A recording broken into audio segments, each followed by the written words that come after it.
I'm sitting next to Marian, and today we're going to discuss the topic of agency.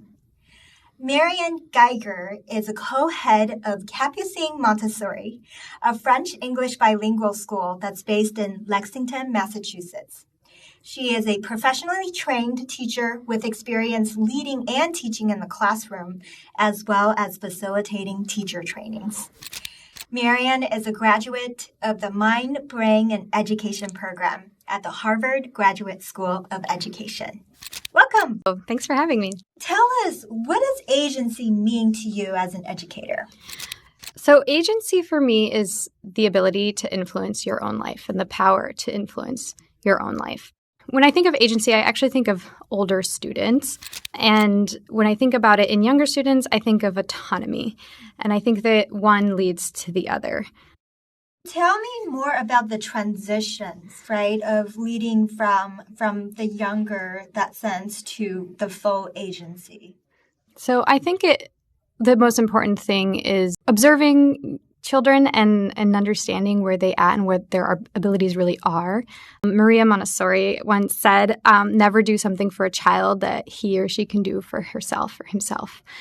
Because that's sending them the message that they can't do for themselves if you are doing it. And sometimes it's so innocent, you want to help them put their shoes on. But the message that you're sending is you're not capable of putting your own shoes on.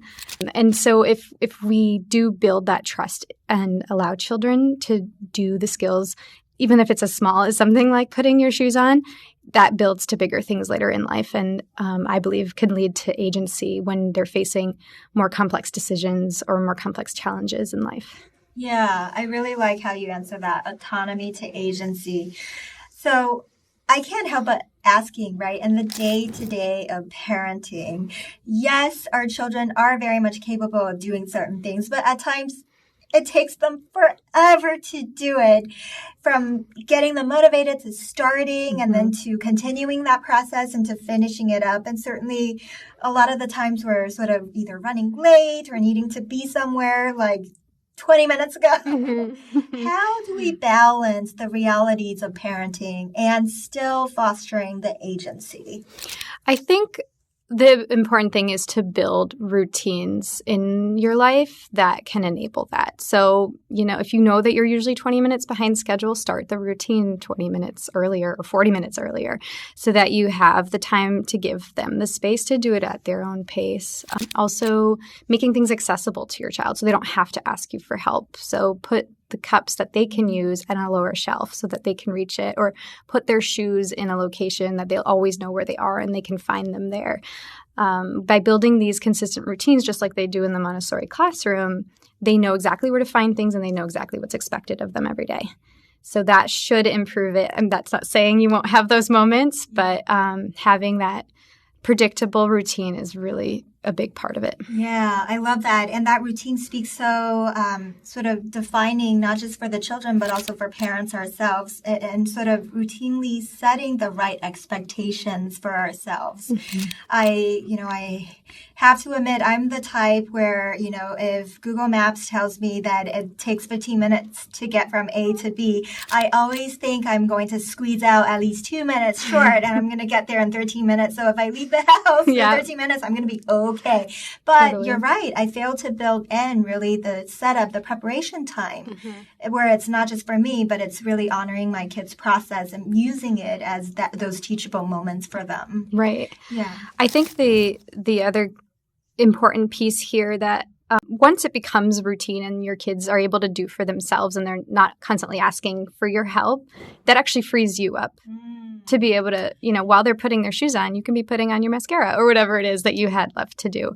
I mean, it doesn't always work out that way. There's so many different sort of sibling dynamics that might happen. But I think the point I'm trying to make is that if you do trust your children and build that autonomy in them, that it frees your time up as well, because you can trust that they're doing what they need to do. Yeah, that's such a great sell, really focusing on the long-term gain and the short-term convenience of it all. Right. Yeah. Any other sort of things that you've seen in the classrooms or even elsewhere that has really worked in terms of fostering either autonomy or agency? Well, I guess one thing what I want to clarify is that agency, to me, it doesn't mean doing whatever you want whenever you want.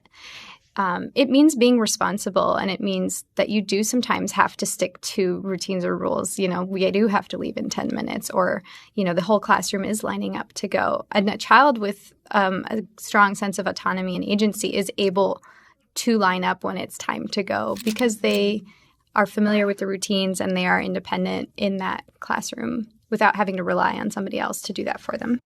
It seems that setting boundaries is pretty important in fostering agency, ironically speaking, right? It juxtaposes. So tell me more about that. Yeah. I think that, well, first of all, for children, boundaries are extremely helpful. I mean, as you know, as a parent, they're constantly pushing them because they want to know where they are. So when they're very clearly defined what is and is not acceptable, they are able to have control over their lives and therefore some agency over what's going on because they know what the expectations are and what they can do about them and how far they can go with them. And the other thing is, in the Montessori classroom, there's sort of an innate, just by the way the classroom is set up with the materials that have been chosen by the teacher because they're appropriate developmentally and they develop certain skills that we're looking to develop. So it's not like the children are coming in and just doing whatever they want all day. It's not anarchy. It's independence with expectations and responsibility around it.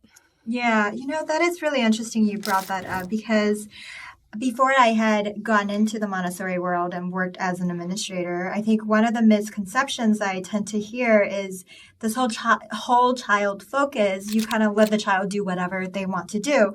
And I think that is also at times a misconception of play, right? Learning through play. It doesn't mean that they can do whatever they want, play whatever they want in that sense. So what can we do to create this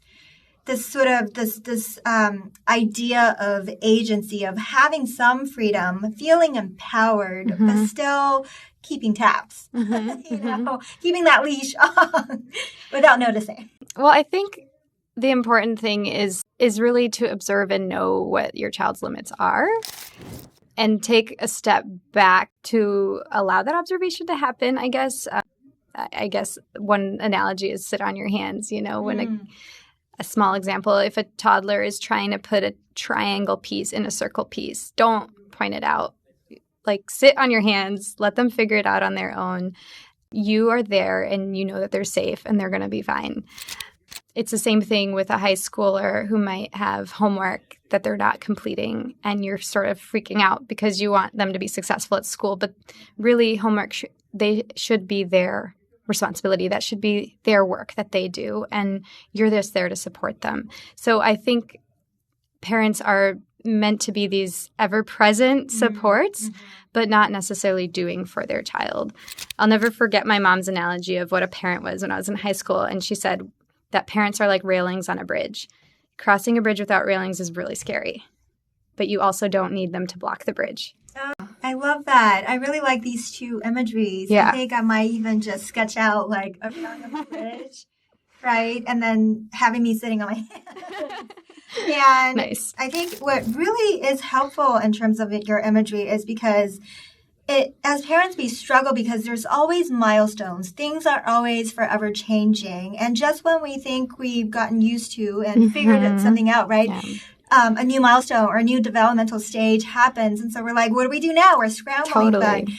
Right? But the sense of always sitting on our hands in some sense seems to resonate forever. And that is almost like a fundamental approach that we need to take. And so I think that also kind of touches this idea of trust. Right. Right. So trusting in others and allowing others to understand that we trust them.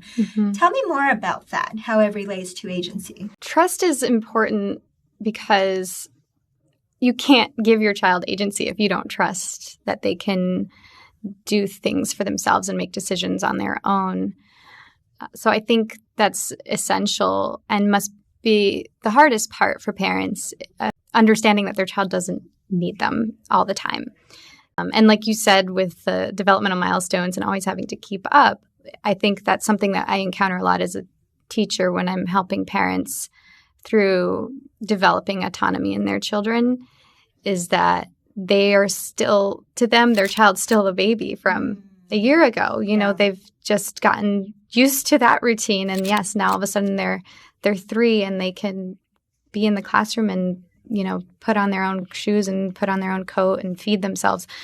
So like I said, it's partially observing where they are at developmentally and what their skills are, and trusting them to take that responsibility.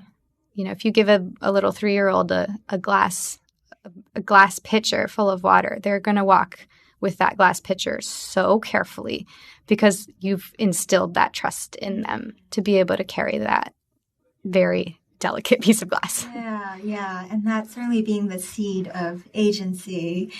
Yeah, and it reminds me of sort of, as a parent, I need to trust myself and my own ability to provide the best for my child without overstepping That's true. the boundaries for myself, really, as a parent. Yes. So I love how it goes in a full circle. Mm-hmm. Yeah. Mm-hmm. And also, don't beat yourself up if sometimes you do end up, you know, in a hurry to get in the car and you do something. Just remember tomorrow, let's set our alarms earlier and start again. And because we all have hard days. Yeah. I love that. Well, thank you so much for your time. You're welcome. Thanks for having me. Yeah. And thank you for listening to 52 Essential Conversations.